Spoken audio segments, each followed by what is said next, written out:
Welcome everyone. Good morning, good afternoon, and good evening everyone, depending on where you are. And thank you for joining us on this special day, the International Women's Day. I'm your host today, Ciara Sun, Vice President of Global Markets at Huobi. We're a world-leading and trustworthy crypto exchange since 2013. And thank you all for attending this webinar that we're hosting in celebration of International Women's Day. So joining me today, we have some very special guests. They are Mr. Michael Saylor, Chairman and CEO of MicroStrategy, and Christina Lomazzo, blockchain lead at UNICEF, and Melody He, partner and co-founder at Spartan Group, Alissa Ostrove, Chief of Staff at CryptoCompare, and Professor Tonya Evans, Professor at Dixon Law. Welcome everyone, and all listeners, please feel free to leave us your questions in the Q&A section during the event, and we'll reserve 15 minutes at the end to answer them. So now, without further ado, let's get started. So according to World Economic Forum, the overall female presence in the crypto economy today is between only 1% to 5% globally. It's not hard to see that there are not enough women in the blockchain industry. So today, we'd like to shed some light on this issue and hopefully encourage more women to join the crypto community. So we'll kick things off with a question I get asked a lot, and I assume for all of the panelists today as well, which is, how did you get into crypto? So please tell us a little bit about yourself and what factors drove you into the crypto world. So let's start it with Michael, and then each of us can share a little bit of your own story. Well, yeah, I think what gets you into crypto is an education in either technology or in macroeconomics. And I think the best reason to get into crypto and Bitcoin in general is because of macroeconomics. So my suggestion to everybody on Earth would be to spend some time learning about money and learning about macroeconomics and the underlying theory of Bitcoin. And then it'll be clear why you might want to be involved in things you might want to do. Yeah, so for me, it's really through venture, through technology. I think it really depends on when you first heard about Bitcoin and what historical moment you heard about this. For me, it was when I was doing my mobile startup. So it was really about building new applications, changing business models.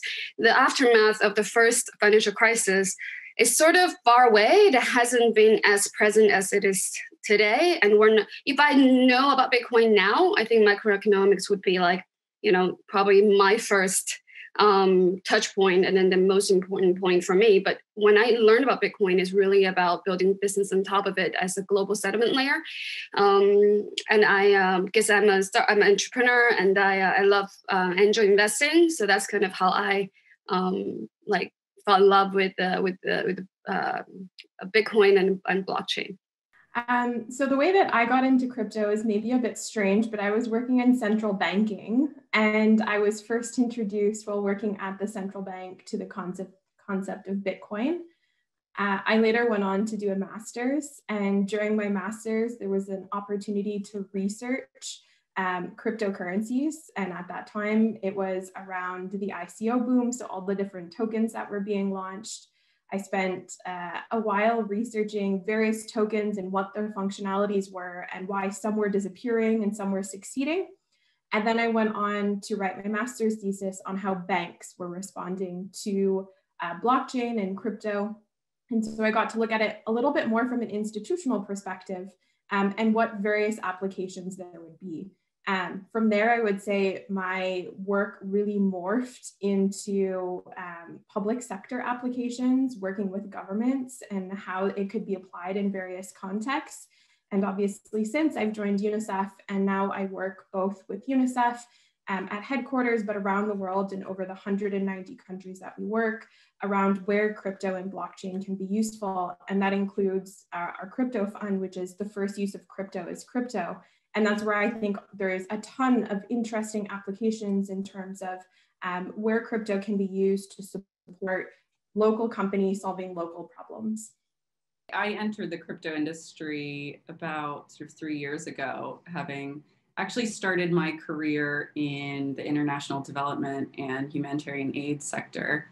So I had spent years developing programs to create economic empowerment for refugees and sort of stumbled upon crypto and really was initially interested in the tremendous social and international implications, I saw in crypto, I think, not only an opportunity to create economic empowerment on an individual level, but really a reshaping of global finance as a whole in an increasingly digital era. And that sort of led me to make the leap.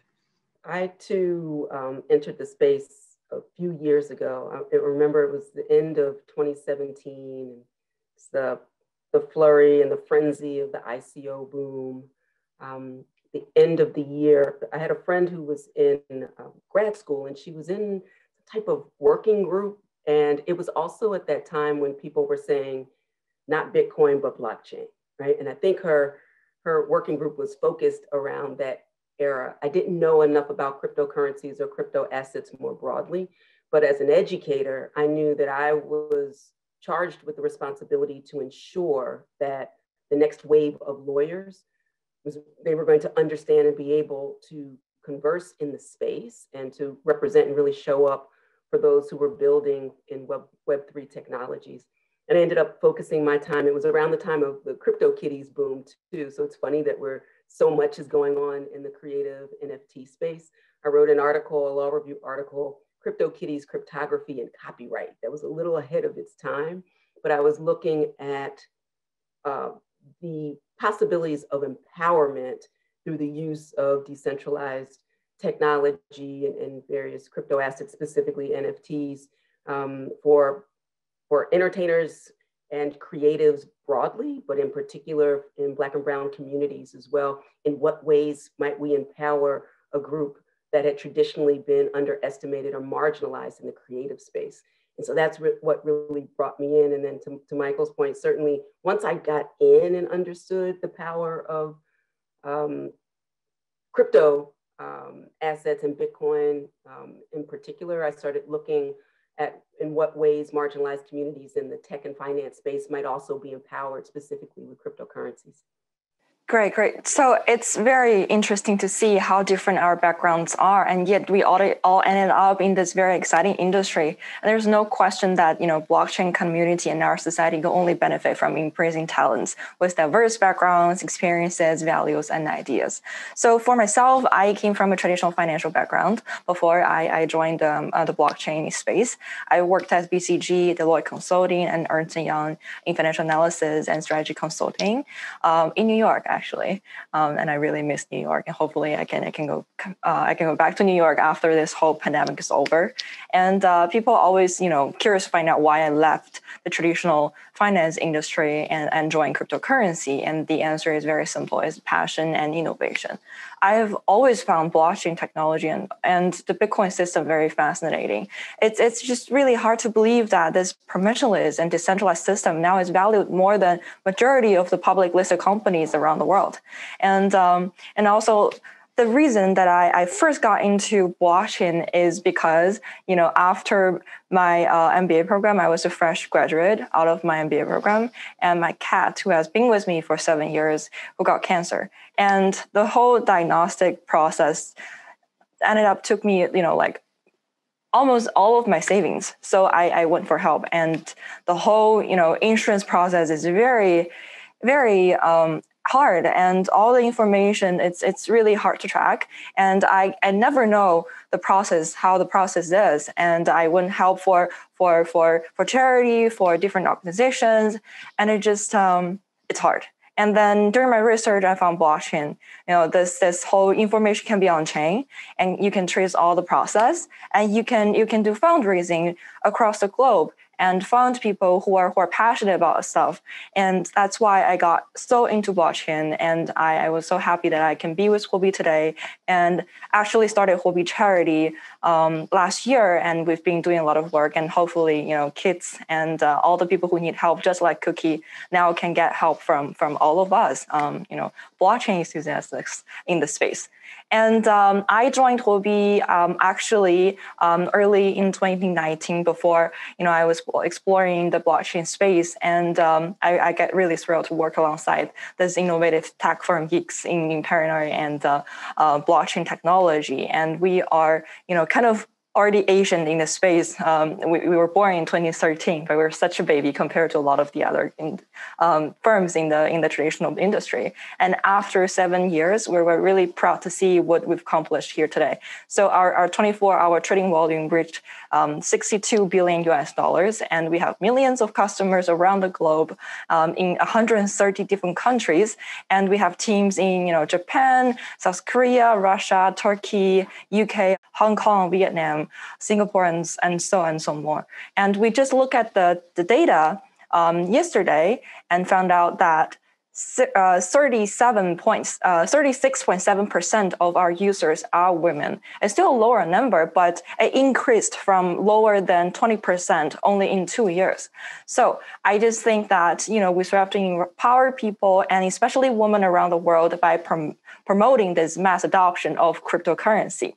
So the crypto world, as we all know, is an emerging field located at the crossroads of finance and tech, and two sectors that are more known to be, stereotypically male-dominated. So therefore, my second question is, what does it take to be a woman in crypto? And I'm going to skip you on this question, Michael. This time, we'll get started with Christina. Great. Thanks so much, Ciara. For me, the question of what does it take to be a woman in crypto, I reflect on that and think, what does it take to be in crypto, if I look at it more generally? And if I think back on my experience and also the community of women that have helped me learn over the last almost 10 years, it's really been a continuous desire to learn. Crypto moves so fast and is constantly evolving that to be a woman in crypto or a person in crypto, there really needs to be a desire to learn, and also a comfort that the space is going to continuously evolve. This is not something that you're going to read about at once and you're going to be able to have all of the answers. You'll probably have to read about concepts over and over again. And so learning has been a big part of my journey, at least in the crypto space. The other thing that I would point out is a really strong community. Having people who can help you learn, challenge you, keep you up to date on what's going on, but also to help you grow as a person. So I've found that mentors are extremely invaluable when it comes to being a woman in the crypto space. And I would definitely suggest that to anyone entering the crypto space, or really any space. Get yourself at least one mentor. More than one mentor is better. Well said. And Melody?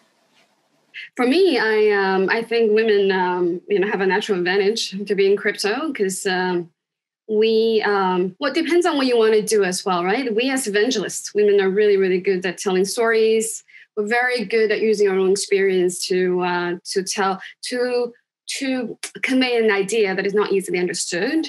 I've had the kind of the fortune to work with a group of women who came together to look at investments, at different asset classes, and I was kind of considered their crypto expert. But I use my story to tell them, right? Because if you just tell them, oh, this is something to replace gold or replace a national currency, it's hard to understand. But if you use your own story, I think it's much easier to for women to understand from your perspective as well, right? So I think in terms of an advocate for crypto, I think women have a natural advantage to reach out to to women. And lifestyle-wise, for me, it's great because as a woman, I think one thing is being the gender, one thing is the responsibilities you have, right? Like I have kids and I have a family. So for me, crypto is extremely interesting because it's cross-generational, it's cross-regional, it's cross-culture, right? I got to work with, people from all over the world and from different disciplines. And at the time that I want to work and I can schedule my time flexibly. So I think from that perspective, crypto does move really, really fast and it's extremely exciting. But as women, I think, you can actually fit it into your life if you choose to. It's not as rigid, I think, as some of the traditional sectors, and people are expecting that. And then I think I think that's it. I really do enjoy working in crypto, and I don't feel you have the disadvantages you have in some other probably traditional sectors. Like, I never really felt I was in a disadvantage because I'm not a woman, because I'm not a man. So it's actually a very fair, a very accepting community. I think about this a lot from a lot of different vantage points, both as a law professor, as the chair of the Maker Foundation, and also with work that I do with women in particular. And what I've learned over the years in helping people make that transition from cash to crypto, really, it really comes down to two things. It's a mindset shift, and also starting where you are. I heard somebody say that earlier, and I think that's a really good point, because if I've learned nothing else being in this space is that you're not going to know everything about all the things. But what really drew me in as an intellectual property lawyer, technology lawyer, is how is this impacting me with what I already know? How do I build upon and reskill or upskill in a way that keeps me relevant in education, but also preparing myself in the same way that I would prepare women who come to try and figure out the space for the things that don't exist yet. And I also think that so often, you talked about the intersection of tech and finance, right? So there are these two worlds where we are traditionally underestimated and underrepresented. And then because crypto lives at the intersection of those, it will be a microcosm of those larger experiences. So women have to lean into the fact that still in 2021, we can often be the first or only in a particular space. But that being said, the community is growing and there are a lot of opportunities. So the mindset shift to be intellectually curious about and kind of lean into what's next, what may come, and focusing on education opportunities in you have some existing expertise already. So find out the ways that blockchain and cryptocurrencies, crypto assets more broadly might be impacting your particular industry. And I think that curiosity oftentimes brings people in, and it can demystify the space, make it more accessible, and remove kind of the veil of what appears to be kind of an outsider point of view. I have had great experiences in the space, even when I'm first or only in a particular room. And so I think with women, get very curious and lean in and start where you are. Yeah, I think are just at the beginning of, a game-changing industry. And I know Mr. Saylor is being skipped here, but I think, he showed us a valuable lesson in really fearlessness recently in MicroStrategy's investments. And I think that as a whole is a big part of, what it takes to be a woman in any male-dominated industry. To insist on taking a seat at the table, to not be afraid to have a voice. I think we as an industry can certainly benefit from more panels like these that really bring female voices to the center stage. And as a woman in crypto, it is also a unique opportunity to have a voice and to be able to use that voice. I've certainly been really grateful to have joined such a passionate and supportive team at CryptoCompare. 1/3 of our executive team is female, and there are amazing women making waves in this industry. I mean, just looking at this panel alone. So I think as a whole, rather than focusing just on the demographics, we also just need to continue to use our voices and highlight the efforts that we are making in this industry. Great. Michael, would you like to respond and maybe add your view on this as well? Yeah, my thought is when I asked the question to myself, when I was invited on the panel, I said, well, what does it mean to be a woman in crypto, and what would I think about that? Here's my thought. The big idea is that traditional currency serves as a medium of exchange, but not effectively as a store of value anymore. So a more aggressive way to say that is the currency is toxic And another way to say that is 7.8 billion people are using a local currency as a store of value and a medium of exchange. And once we realize that we need to educate the entire world to understand that they should separate those two functions. And so if we want to think about roles for women in crypto or women in the entire industry, the first thing is we should educate everybody on Earth and every female on Earth on this issue. And so there's an education / evangelism thing to do. And the second is that once we've done that, well, there are different currencies and there are different challenges in every country on Earth and every culture, right? So bringing crypto to Vietnam is different than bringing crypto to Australia, and that's different than China, and that's different than Nigeria. So there are different local circumstances everywhere. And if you want to be a woman in crypto or a female in this industry, then you can do it in a variety of ways. You could simply convert your organization over to using Bitcoin, for example, as a treasury reserve asset. You can convert your company. You can run for mayor in a city in Kenya and convert the city's treasury into Bitcoin, and you're in the crypto industry. You can run for office. You can convert your family. You can go and nudge your boss. If you own the company, you can convert your company over to using Bitcoin as an asset.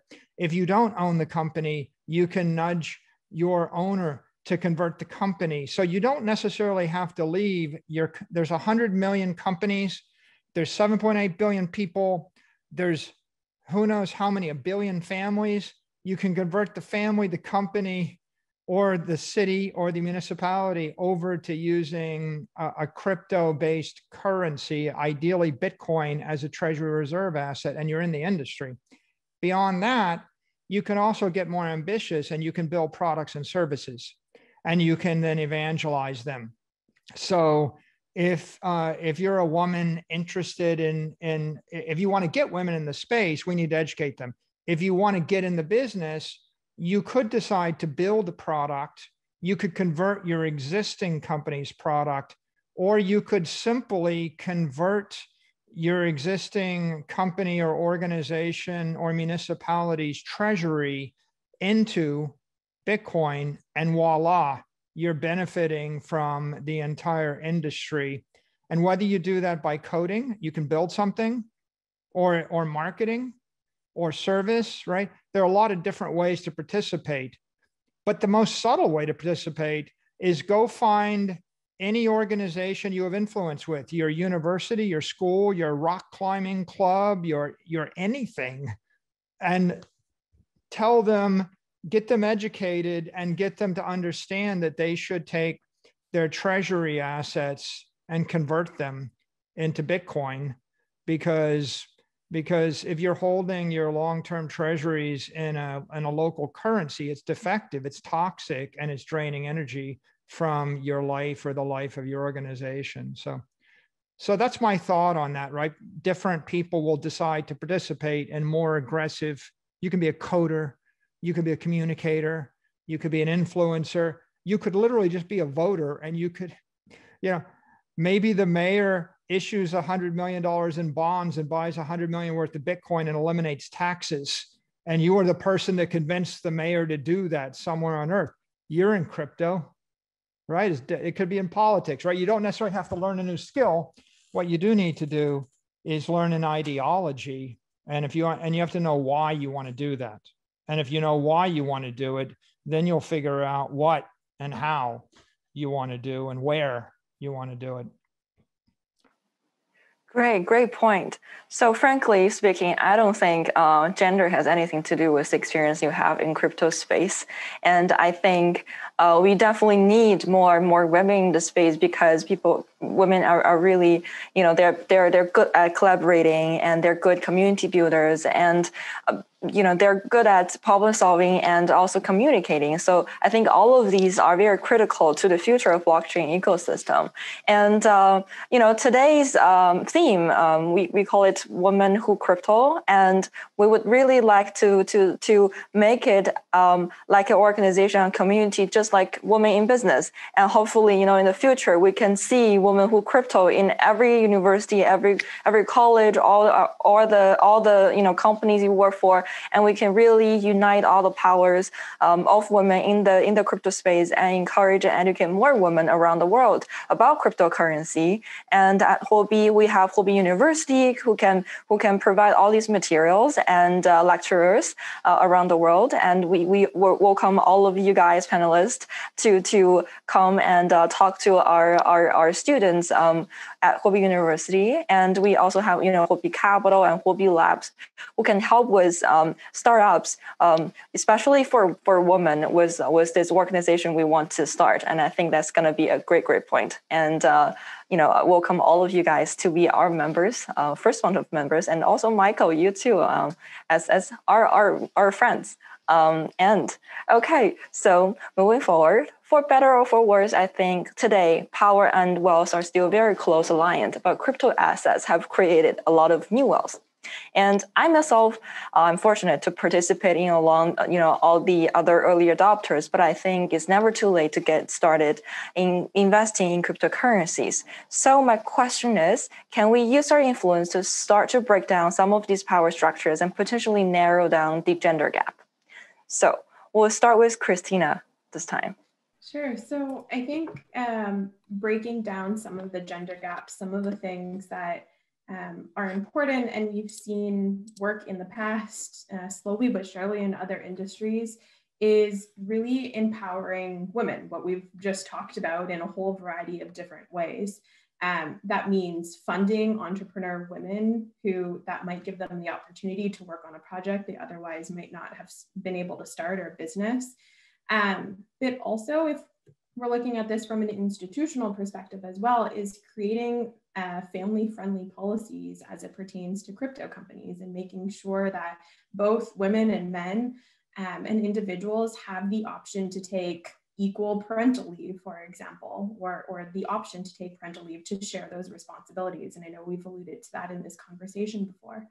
I think another really important point is being able to mentor women to narrow that gender gap, but also getting to the root of why there's a gender gap to begin with. And this isn't just a problem in the crypto space. This is a problem if we look at financial literacy or access to the internet. Women are typically disproportionately represented or disproportionately have access to these types of services.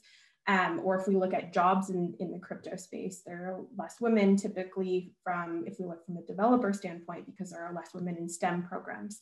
So we need to go back to the root causes of a lot of these, getting women access to the internet, getting women access to financial literacy education, getting women access or seeing women in senior leadership positions in the STEM industry, so that they don't automatically disclude themselves when they're thinking about education paths. Those would be a few things that I've seen relatively work in other industries, and that I think that we could consider in the crypto space for narrowing the gender gap. I think there's probably two sides to this from sort of the industry perspective. I think Melody was alluding to this earlier. Crypto as an industry is really well positioned to close the gender gap, and I think embed inclusion and increasing female participation from the start. We're looking at markets that are by nature operating 24/7. We're well versed at operating with distributed workforces, offering, I think, greater degrees of flexibility to some extent than might be possible in other industries. And for that reason, just looking at the industry side, I think crypto can attract and retain female talent. And as companies being as flexible as we possibly can is really key to that. But I was just thinking about a report that came out a couple of years ago by Warwick Business School, comparing investment by women to investment by by men, and they found that women's investments were actually tending to outperform male investments by, I think, like 1.8% on an annual returns basis.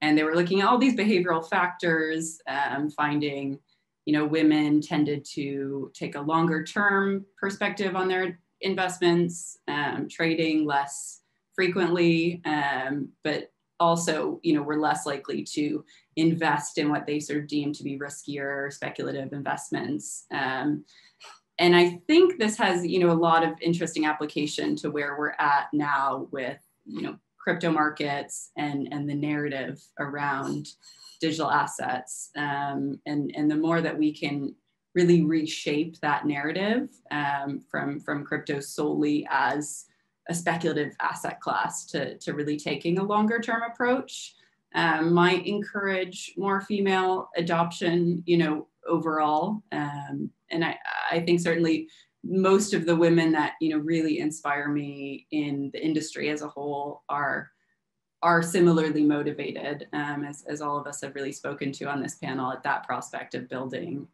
just a long-term sustainable shift in the way that we transact.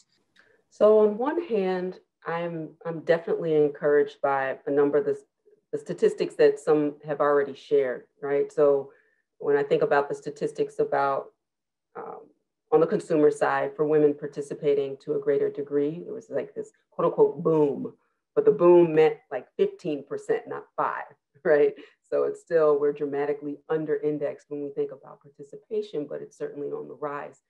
And I think that there are so many benefits to the type of technology that disintermediates finance in a way that removes the impediment for women to participate meaningfully to wherever that exists.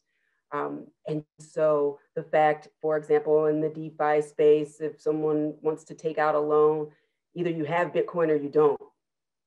You're not, you don't have to show up and provide a whole bunch of paperwork and so forth. You don't have to bring your husband or your partner to co-sign.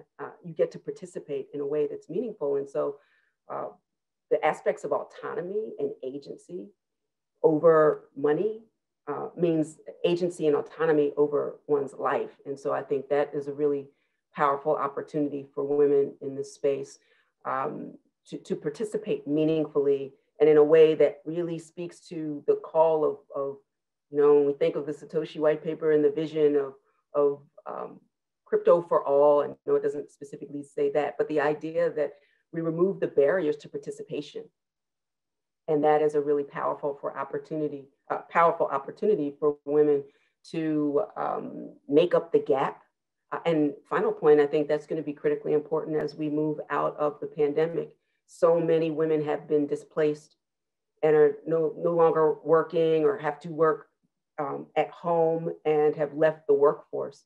So what other opportunities will we be able to create in this generation to continue generational wealth? So I think crypto in general, Bitcoin in particular, might serve women very well in that regard. I think from my perspective, my career was in finance as well. I think but I've always loved working with people and new ideas. I love to inspire people. So I learned about blockchain, Bitcoin through investing into other entrepreneurs. And I started Spartan. Well, the Spartan, I started with 2 partners, right? One of them, so we have 3 partners total. One of them is my husband, he's male. Another partner is our old friend, right? He is, he spent 18 years at Goldman, was a partner there. I was an analyst, so I was very surprised that he would partner with me to start Spartan, our company. Now we have 2 asset management. We have 2 funds, and Kelvin, my partner, just launched a DeFi fund as well. I think looking back, I think I had as a woman, like I had the power of convincing them. Like I think women are very, very good at spotting trends intuitively with your like understanding of the world that somebody might not see. Because it's very early, at a very early stage, it's really hard to, I think people now realize Bitcoin's narrative, right? The store of value. You see the aftermath of the last financial crisis, and now they're printing money again. But if you dial back 3-4 years ago, that narrative didn't exist. People didn't think Bitcoin was a store of value yet. But I think I see a lot of, I think as a woman, as an entrepreneur, like you actually see sometimes trend before some of them, like professionals. So I think we should use your power, like whatever you have, you need to go out and build something and convince people to join you. I think I think there is this industry that is very new, right? And we're all learning. So our starting point is not too far away, from other people in the industry yet. So if you start by committing yourself to working crypto now, you are still a pioneer, because we're far away from seeing the DeFi application or the technology take place, right? That to really change the financial system. So I think we're still really early. And if you jump in now, you will be a pioneer, right? And you will be able to dictate how you want to build a company, what you want to do in this space, what kind of culture you want to set, what kind of team you want to build. I think that's taking the power back, right, to us. If you find what you're really good at and find a group of people you want to work with and start building something, I think that's the best way, to narrow that gender gap. I think that the big idea is we need 7.8 billion people in every government and every company on earth to start using Bitcoin as their store of value. And so I think that if everybody goes to the people they can influence, it's a political problem even more than it's not a question of inventing a technology or even getting a job. It's an issue of I have to educate myself and I need to evangelize, and then I need to convert the people around me. And if I can convert the people around me to start using a crypto asset network as the fundamental underpinning of their monetary system or their financial system, I will create jobs. Like if you can convert a company that you work for to have them convert a $10 million treasury to Bitcoin, and Bitcoin's doubling every 6 months, you're going to generate $20 million a year, going to 40, going to 80, going to 160. And you're going to have tens or hundreds of millions of dollars created. There'll be plenty of jobs for you, for everybody around you, for the company. And so, yeah, I think bottom line is you use your influence to influence any organization, any government, any enterprise, any person around you to start to adopt Bitcoin as an underlying treasury asset. And if you do that, there'll be demand for products to be created and services to be provided and things to be done, et cetera. But it all comes down to this very interesting political question, right? Can you persuade people to adopt a new way of seeing the world, a new monetary system? And so that's the way I look at it. And it would be advice I would give to any woman that asked me, but it would be advice I give to any man that asked me. It's pretty much advice to the human race, right? I looked at an article about General Electric today in the paper, and they're talking about all the problems they have, and they're going to sell their jet engine leasing business. And I thought, if they just converted to Bitcoin, their problems would be solved. But, they need to convert $10 billion into Bitcoin. They would have made $30 billion. They wouldn't be laying off people. They wouldn't be worrying about jobs.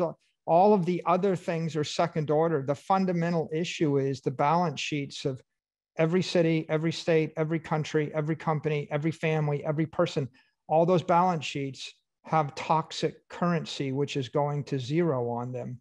And so fix that, and then you'll create plenty of jobs, and you'll create plenty of wealth, and then you can decide what you want to do, right? And again, maybe If a woman came to me and said, I want to be in crypto, I'm a good politician, but I don't know anything about software, I would say, don't learn to write software, run for mayor of New York, convert the New York Treasury into Bitcoin, eliminate taxes in New York. Every citizen will love you. You'll go down in history for having eliminated taxes. You could borrow $10 billion at 0% interest or 1% interest, invested at 200% interest. That's what you ought to do to join crypto, right? That's my idea for a job for you, right? And everybody's got something like that. I mean, they're involved in some organization. So I think the answer is user influence, but user influence to flip everybody's mindset so that they understand that, you know, they shouldn't be raising billions of dollars and then spending it all and have no balance sheet. And they shouldn't be raising billions of dollars and buying their stock back when the stock is going to zero. They should be raising billions of dollars and investing it in Bitcoin, which is doubling every 6 months, right? So, and if it's not billions, it's millions. If it's not millions, it's thousands. If it's not thousands, it's dozens, right? It's the same problem at every scale for everybody. And the way you get influence is give them a solution to the problem of how they can make their life better, right? So that's what I would say. Like if I was looking for a job, I wouldn't say, please give me a job. I would say, I have an idea to make your company 5 times as profitable so that you can afford to hire me, right? That, I mean, I would create the value as opposed to anything else. Because 99.9% of the people on earth, they have their money invested in the wrong things. They have the wrong monetary system. They have the wrong philosophy. So you can go work for the 0.1% in the crypto that have it right. But a better idea would be just convert the other 99% to understand that they really ought to adopt, you know, Bitcoin as an underlying crypto asset to fix all their other financial problems. I would be, if I worked at General Electric, I'd be knocking on the door of the CEO saying, you know, you should borrow $5 billion at 3% interest. You should buy $5 billion in Bitcoin. We're going to make 10 billion on it in the next 12 months, and stop firing people and stop selling off businesses because you're ripping yourself to shreds. So that's my thought on the matter, right? Make the world a better place by giving them the gift of Bitcoin. Sorry, I have to jump in, Michael. So, I mean, when you kind of give people that message, I mean, Bitcoin is still very volatile assets, right? And I've lived through the cycle, at least one cycle, right? It wasn't a pleasant, moment when it goes from 20 to 4, right? How do you answer that question when you just say like it doubles every 6 months?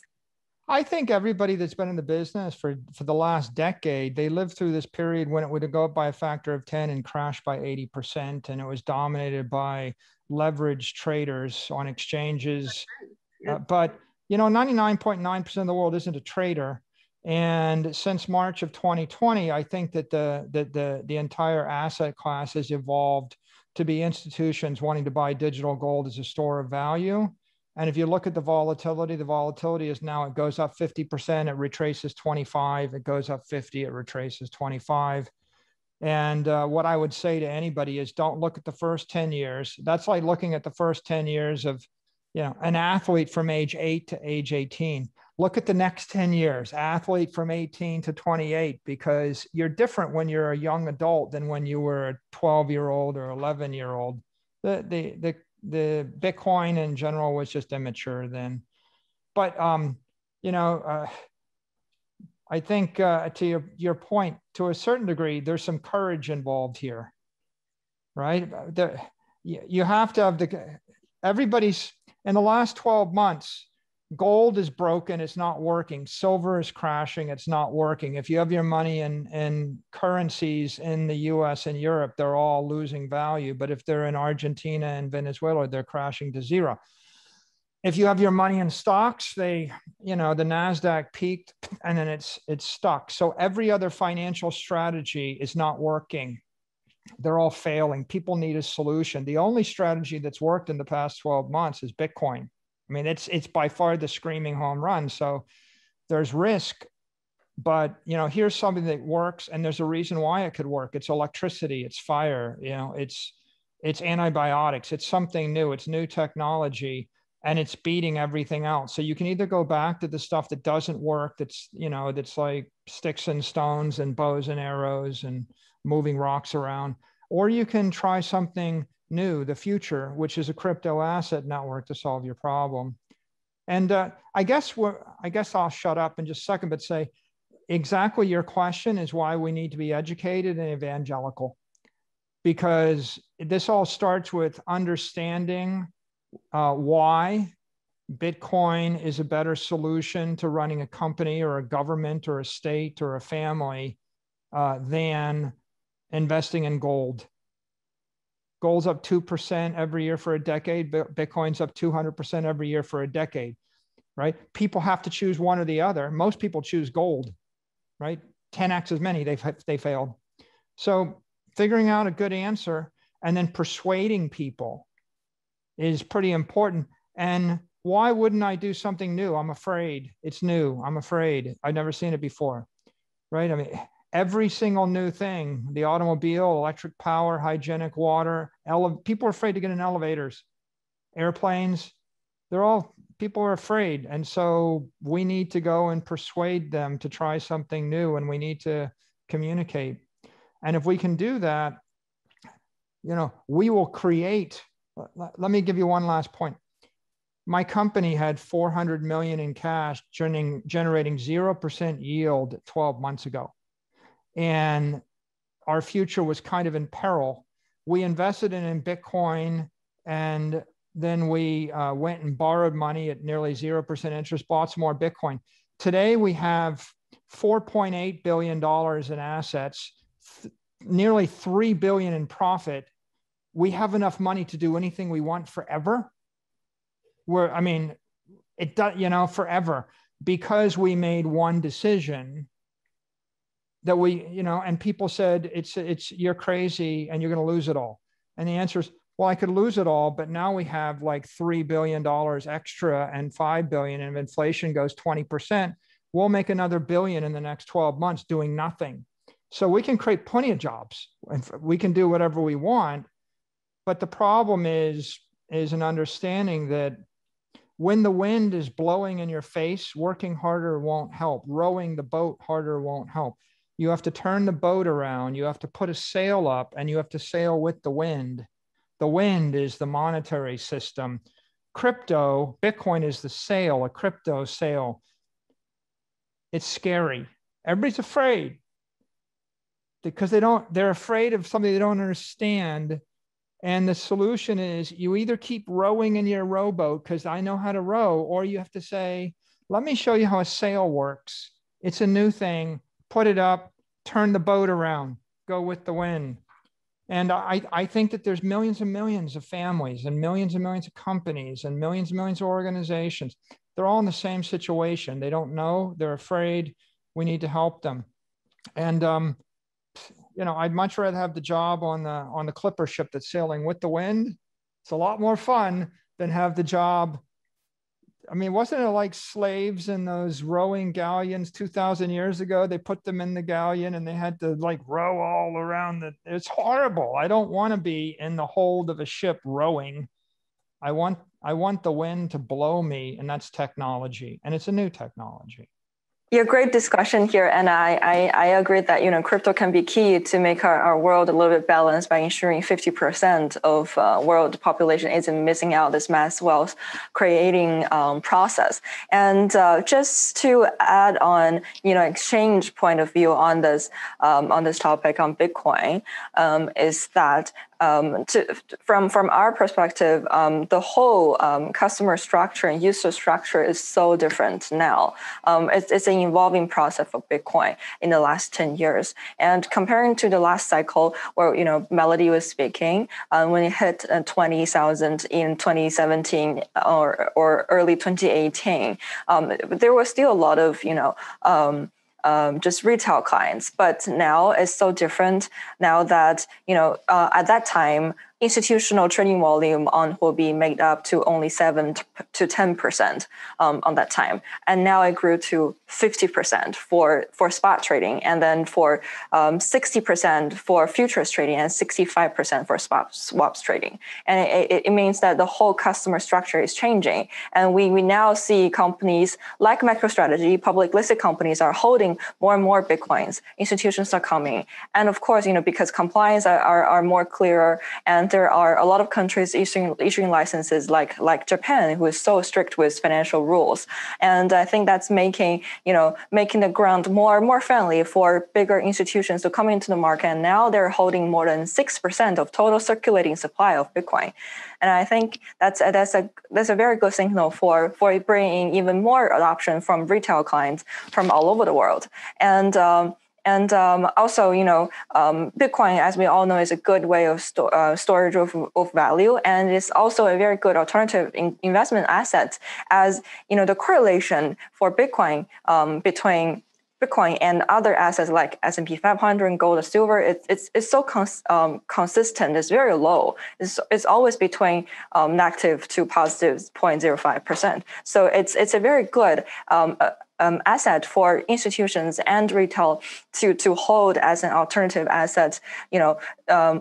As we saw last March, about a year ago, Bitcoin hit its very, very low price at 4,000. And with the halving event, and with regulations becoming clear, and with institutions' adoptions, we now see its price is $50,000, $50,000 US dollars. And I think it's definitely a good way for bringing this narrow down this gender gap for wealth.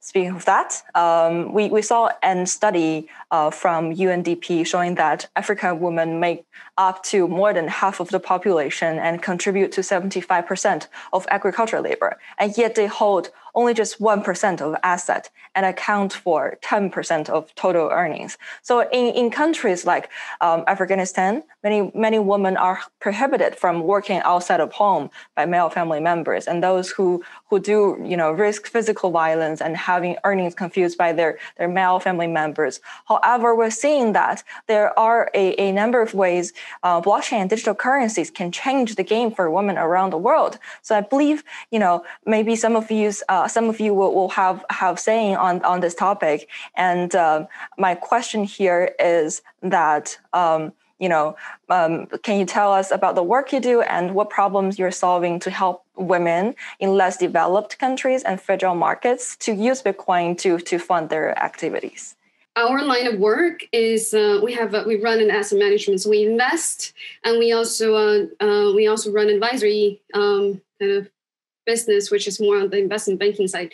So we are more on the capital side or financial side of the equation. But for me, for what we're investing in, I think other than Bitcoin, I think the most important thing is building a new financial infrastructure, where permissionless, a much easier access is allowed, or is easier to build and to use.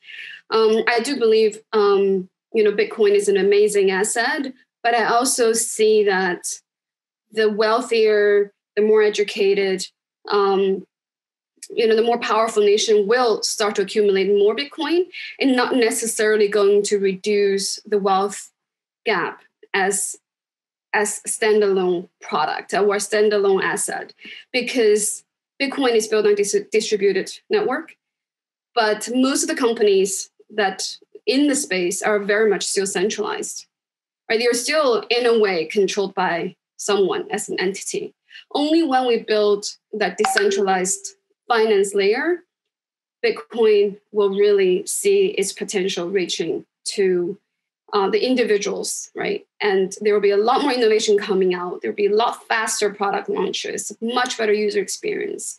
So from where we're sitting, we're investing in companies that make this possible. So it's, I guess we're less directly contributing, right? Helping out the women on the ground. But I believe this infrastructure and this product needs to be built. So that's why we're in the investing side. I'll be brief because most of my work is here in the States. But what the impact that I can see internationally, a couple of things, but the first thing that came to mind was in the space of remittances. And so a lot of the feedback I've received from women, particularly in Black and Brown communities, charged with earning a living here in the United States and sending money back home, that the transformative impact of being able to deal with cryptocurrencies and ensuring that, you know, it's the better, faster, cheaper alternative, knowing that if they were sending $1,000 to their home country, it was a shell of its former self if it ever gets there, and it takes too long and it costs too much money. So the impact on the remittance side has been something that I've heard anecdotally from my Advantage Evans students, because of most of them have international roots, sometimes in the islands, but in various countries on the African continent. And so I've heard them talk anecdotally about their experience from being able to improve the ability to connect directly. And so that is already something that is happening and certainly making an impact. And the other thing, I know that I had a guest speaker for my law students who talked a lot about the impact in supply chains for women who are working around the globe and empowered directly where they are working. Those tend to be the countries that, because of political, socioeconomic, and religious reasons, as you mentioned, are not permitted to own land, property, to deal with money directly. So there have been some interesting alternatives popping up around crypto applications to empower women in that way. And I also work with Emerging Impact. I'm an advisor to them, and I know that they are doing great work precisely in the areas that you're talking about now. So I am encouraged in that space, particularly in remittances. Maybe I can quickly jump in with some of UNICEF's work in emerging and developing economies. So UNICEF works in over 190 different countries. And our work specifically within the Office of Innovation is to look at emerging technologies that might have an impact on the way that UNICEF provides services to young people and women around the world in the 3 to 5 year horizon. And so crypto has been something our team has actually been looking at since 2015. And in 2019, we launched the first cryptocurrency denominated venture fund. And so we use Bitcoin and Ether, we accept it from donors as crypto, and we make investments into companies that are in emerging or developing economies that are working on open source solutions that ultimately benefit the entire community. And we make those investments in crypto as well. And those companies use the crypto to either pay employees, to pay vendors, and things like that. And for UNICEF, this was interesting for us to explore in terms of digital assets, obviously because of the transparency that provides. And we talked about that a little bit earlier. I think Ciara gave the example of the insurance industry, but from a humanitarian perspective, there's a desire to have more transparency, and crypto can give us that. And so we've tried to create more accessible tools, because block explorers are not the most consumer friendly tools for the public. And so we've tried to create websites and things that are more accessible to the community, but more importantly, funding women entrepreneurs. And so our goal with our venture fund is to make investments into women-led companies. We've made so far over 100 investments in over 50 countries around the world. Our goal is to have 50% of our investments be women-led companies. Now, so far, we're about 30% of our portfolio is women-led companies, so we still have a while to go. But I'm very hopeful in terms of the cohorts we have coming up. We'll be announcing shortly a new cohort of blockchain and crypto companies that we're investing in. And we'll see at least gender parity in terms of our founders there. But that's a really exciting opportunity to support women in emerging and developing economies, is through actually supporting their projects and their companies. I'll jump in here as well on the perspective of a market data provider at CryptoCompare. our vision has always been fueled by creating greater trust and transparency in the digital asset class as a whole, and really seeing that as a particular barrier to entry, in the industry.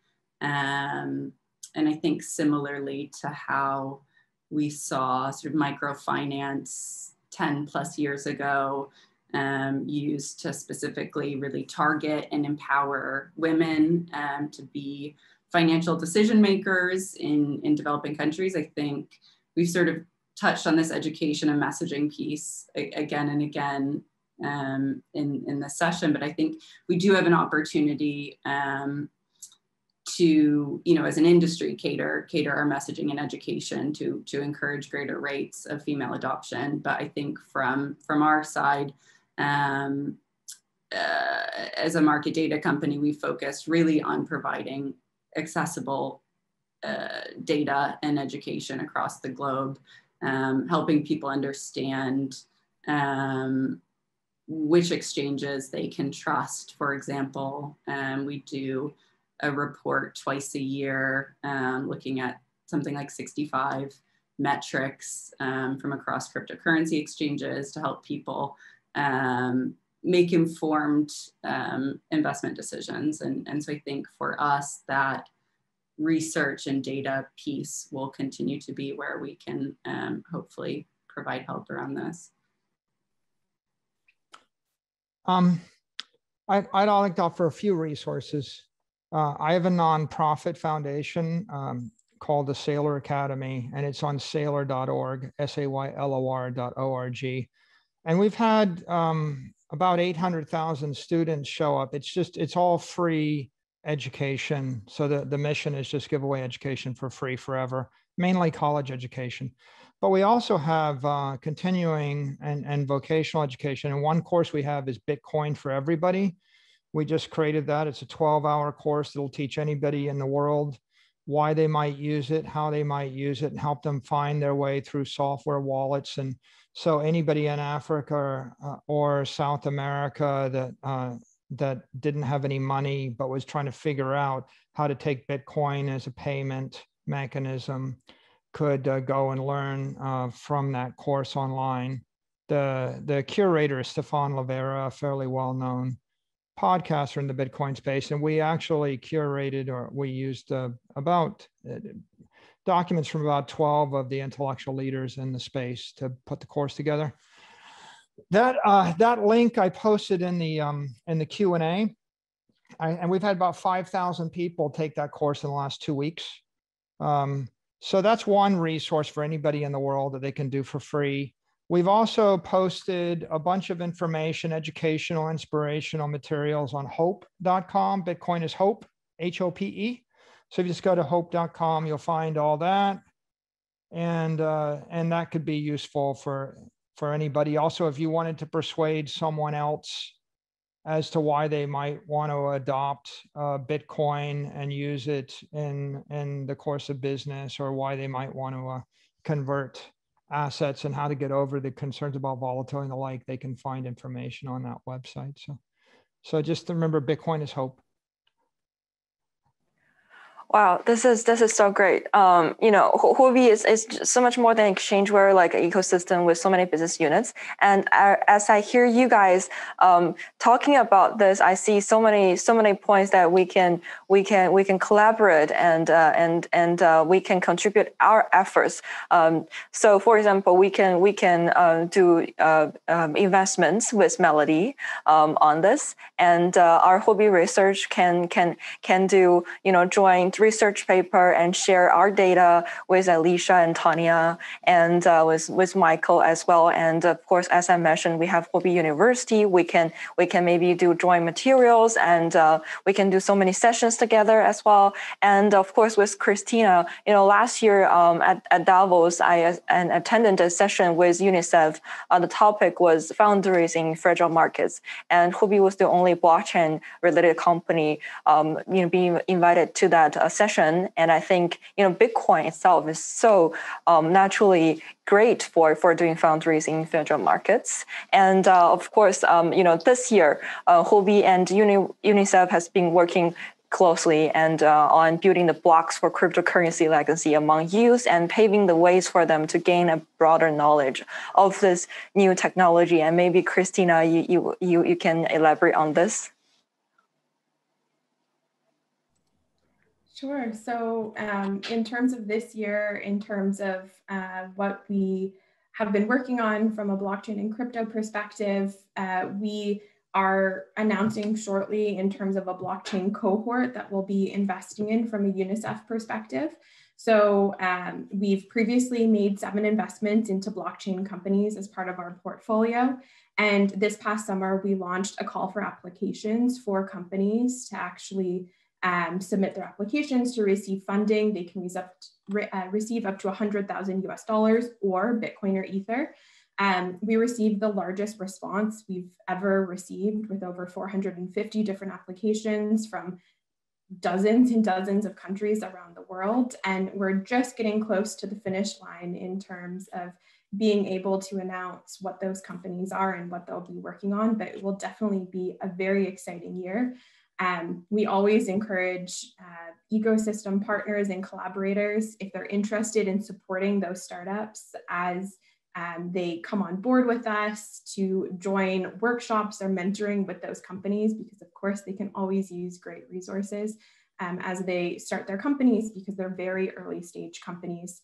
And so I think we'll have some exciting possibilities there, leveraging the expertise, for example, of Huobi as we have those companies come on board, or others who want to join us to help make a great impact across the world.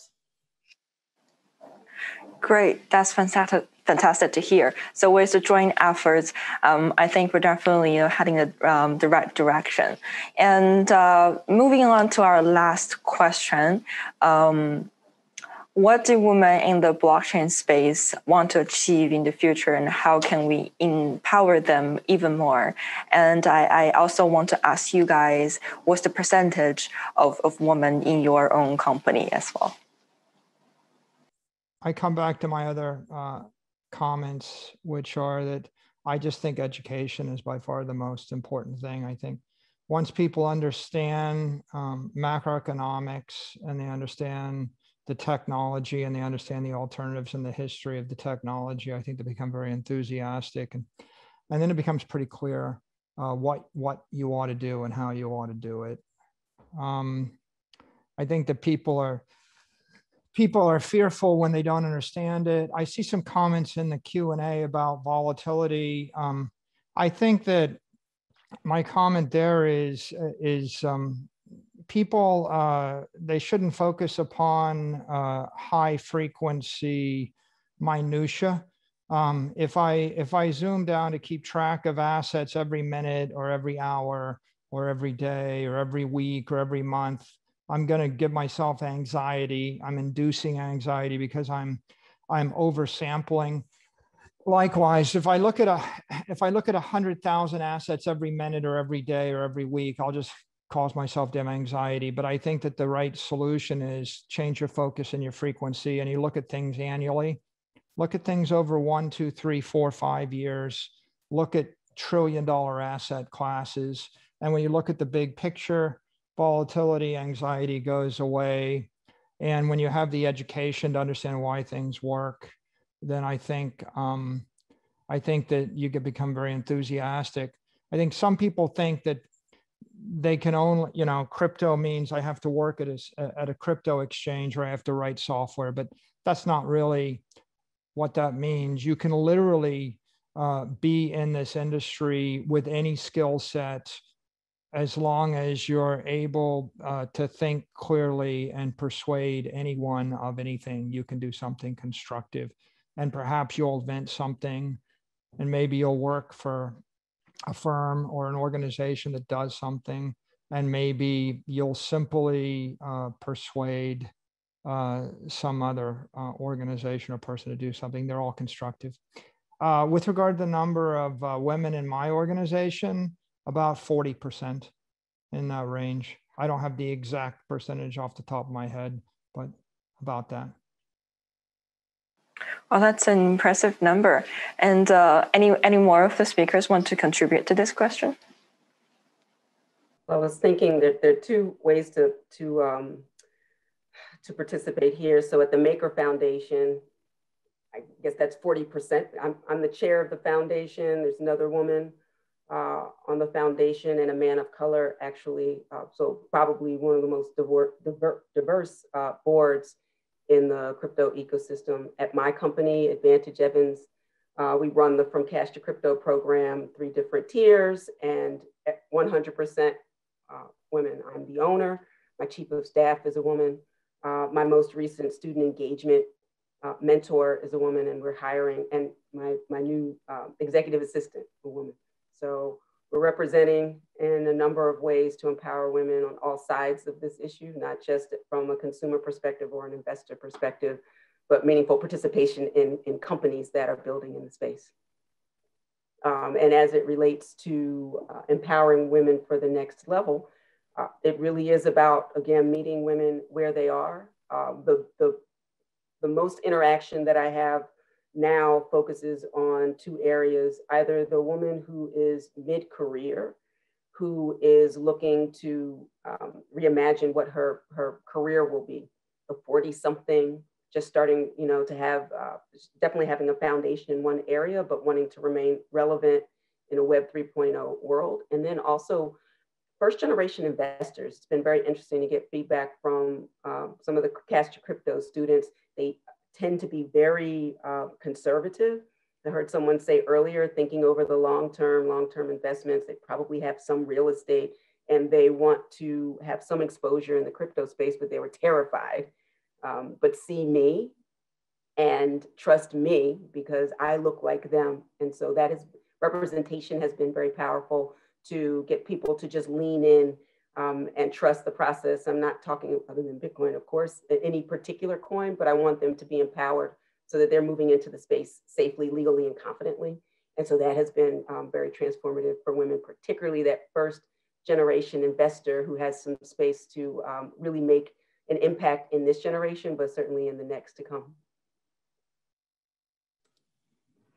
I would just add, and we've talked about this already on this panel, but in terms of empowering women, how we can do that is really around hiring women, and not just hiring women, but also promoting women and making diverse teams part of the core tenet of your team or your organization. And when I say that, I don't just mean gender diversity, I also mean diversity of background, diversity of experience, diversity of race. All of those things are important to create strong products or to deliver strong projects. So that would be how I would encourage individuals to empower women, is to think about those things when you're thinking about your team.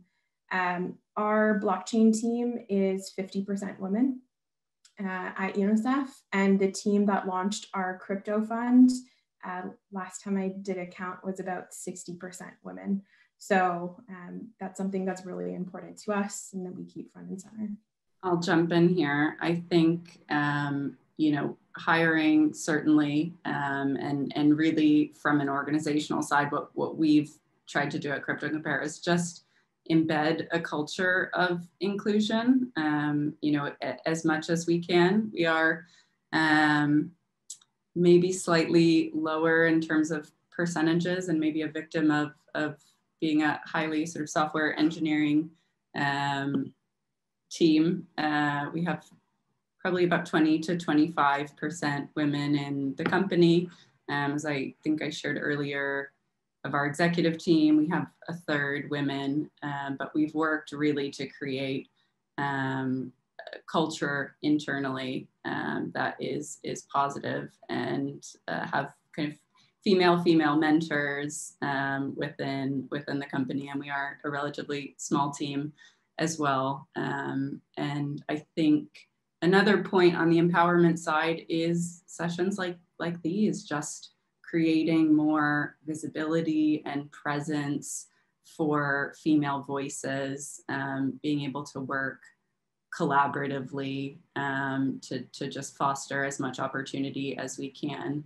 And I think, as I sort of shared a little bit earlier, I think as a minority in the industry, women also do get that unique voice at times. And the more that we can take advantage of that in this moment is going to be especially important. And I think convince your girlfriends, buy some Bitcoin. I think that's probably empower them, get them to own some assets that is different from what they had before, make them experience the whole different, financial infrastructure. And Bitcoin is the gateway to decentralized finance, right? The gateway to a new technology. I think they need to experience it, right? I think it's, I think more than education, owning it is a very, very powerful move. You're from an observer to a participant. So I think you need to push people to take that leap of faith and to start buying, start owning. Great. That's I think it's a great session. And now we're gonna be answering some questions from our Q&A session. And I saw a lot of you guys have already answered a lot of the questions there. But I see a question being asked a lot of time is that they think Bitcoin, the crypto market, is highly volatile, and how would you deal with the volatility of the market? And I think I'm going to start, from the exchange perspective. We do have products like futures and swaps, and also, asset management for hedging the risk of volatility. And we'll hear from you guys, maybe from Michael on your point of view on this question. My view is you should buy it thinking you're going to hold it for at least 4 years. And ideally you should buy Bitcoin because you're going to hold it for the rest of your life. And if you think that way, then you shouldn't look at the price every minute or every day or every week. I think people drive themselves insane because they oversample. And generally my observation is since March of 2020, it's not so volatile anymore. I actively track the volatility of 30-year Treasury bonds and 10-year Treasury bonds and NASDAQ and stocks and gold and the like. And if you look at the performance of every one of them, you would have killed to have had the volatility up of Bitcoin. Every other thing was highly volatile, and the performance was awful. And some of them, like long bonds, are highly volatile and they're disastrous. So I don't think volatility really should be an issue if you're looking at the annual returns. The annual return of Bitcoin is 450% this year. The annual return of gold is like 0. And so it's 10 times better than anything else you could have had. So generally speaking, it's good volatility. It's very healthy. But anybody that's really concerned about volatility of Bitcoin in the past 12 months is like, there's not a single thing in the entire universe you could have owned that would have been better. And so if you're really unhappy with the volatility of Bitcoin in the past 12 months, there's something wrong with you, right? Really something wrong with you, because everything else is a disaster. But I think that most people, they're too short. They're too short in their horizon. Like they want to obsess over the change of the price in the last 48 hours. And they ought to basically say, I'm buying it to hold it for a decade. Check once a year, relax, chill out. As long as it's going up, you're fine. That's what I think. Other people probably have other opinions. I think that's a fair assessment. And there's this constant debate for new entrants into the space and the naysayers. And I get it. My lawyer brain challenges everything, but I'm also a problem solver, and I'm also a realist, and I can also do math. And when you're comparing the assets, they are what they are. And the idea of timing the market on the crypto side, I think you said earlier, and you certainly have said in other forums, that crypto isn't a stock. Cryptos aren't stocks. So they perform differently. We're talking property, and you can't have that comparison. I do not even bother with this idea of day trading or swing trading and things of that nature. And so when I talk to my students, it's more about if you are getting in, then you are We talk dollar cost averaging, we talk buying the dip, we talk about timing the market, not timing the market. And so those are the things that I think that people, new entrants in particular, when they're not going to read charts and they're not going to pay attention to candlesticks and all of these other things, what they can do is participate regularly and over time while they are learning. Don't sit on the sidelines and figure everything out and then get in, because that day is not exactly going to happen. Learn enough, get in, get a wallet, and then figure it out from there. But it's timing the market, not timing it. And I also want to add, I think for people who are sensitive to volatility, whether it's Bitcoin or other assets, you can choose allocation, right? You don't have to put every dollar you own into Bitcoin you just heard about. Allocate an amount you feel comfortable, right? So I think it's something more fundamental to investments than to anything else. Is don't put in all of your savings, especially when you're just starting. Yeah, good point. And as kind of the bridge between traditional finance and crypto, we talk to institution and family offices a lot. We always say, try with only 1% first, and you get familiar, and then maybe you consider putting more money into it. And I also want to remind everybody on this webinar of the risks involved with investing in cryptocurrency, and we always suggest you guys to try with major cryptocurrencies like Bitcoin, Ethereum first, because there are tons of other projects out there who can be schemed, unfortunately. So always try with major and more adoption, cryptocurrencies with more adoption. That will be our investing advice here. So we are running out of time, and I saw a very interesting question from the Q&A session, is that, talking about women, and they said, in mind of woman is shopping gold and silver. So what do you think of cryptocurrency compared with the concept of a woman shopping gold and silver? So I'll start. I was just talking to some friends yesterday, because it was actually yesterday, that's Women's Day in China, and we're saying that women really like to shop, and we like to buy purses and also accessories, but they tend to depreciate over time. I was saying that I really wish that I could spend all of my money in the past 5 to 6 years in buying Bitcoin when I first heard about Bitcoin, and I can buy maybe 10 times more purses today, because it's a really good investment, and I think it makes women feel safer when they have their own financial assets, and they have more opportunities for work and for investing, and that was my suggestion to my female friends who went shopping yesterday, and save some of your shopping money and put it into Bitcoin. Yeah, Bitcoin is definitely a better store of value than anything in my wardrobe. I'll say that. Well, I think gold and silver are beautiful and ornamental, and they're great for jewelry. And I have some great silver and gold things I like. But I think that it's pretty clear in the last 12 months, the debate's been settled. In that 12 months, gold is flat. Bitcoin is up 450%. In an environment of high political uncertainty and volatility and monetary inflation. So this will be remembered as the year that people shifted from gold to digital gold. And if what you want is a precious metal monetary inflation hedge, then I think the answer is better served with Bitcoin than it would be with gold and silver. Both gold and silver seem to have peaked and broken down since about August of last year, and you can see them even today. They're collapsing at the same time that inflation concerns are enhancing. So it's a very controversial topic, but I just can't. One thing that I've said to people is, if Bitcoin works, gold won't.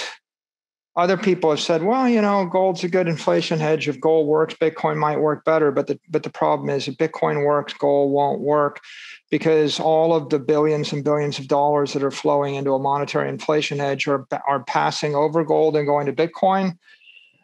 And I think you can see that. And that means that I think we're on the verge of gold collapsing. And I would actually warn anybody that held gold as a monetary investment, you probably want to sell it, because there could be a complete avalanche of gold selling coming in the next 12 months. I mean, the only person who would be holding gold would be someone that can't read a chart.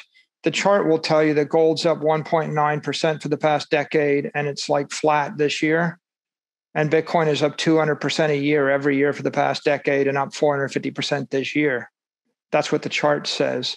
And so I would be terrified to be investing in gold and silver. You should wear it. Wear it, but don't invest in it. That's my view. It's not working anymore. Great. So that's all we have for today. A big thank you to all of our panelists today. You guys are amazing. And I believe that collectively we can change the blockchain space and really make a difference. Thank you guys all so much. Thank you for having me. Thank you. Happy International Women's Day. Same to you. Thank you, Ciara.